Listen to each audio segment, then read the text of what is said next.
کو مار ڈالتے تھے اور تمہاری لڑکیوں کو زندہ رہنے دیتے تھے، اور اس میں تمہارے پروردگار کی طرف سے بڑی آزمائش تھی۔ اور جب تمہارے پروردگار نے تم کو آگاہ کیا کہ اگر شکر کرو گے تو میں تمہیں زیادہ دوں گا،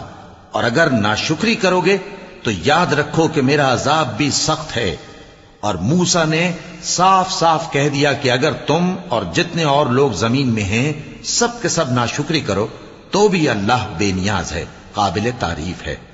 بھلا تم کو ان لوگوں کے حالات کی خبر نہیں پہنچی جو تم سے پہلے تھے، یعنی نوح اور عاد اور سمود کی قوم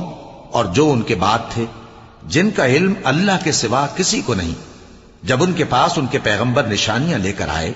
تو انہوں نے اپنے ہاتھ ان کے منہوں پر رکھ دیے کہ خاموش رہو، اور کہنے لگے کہ ہم تو تمہاری رسالت کو تسلیم نہیں کرتے، اور جس چیز کی طرف تم ہمیں بلاتے ہو ہم کو اس میں بھاری شک ہے۔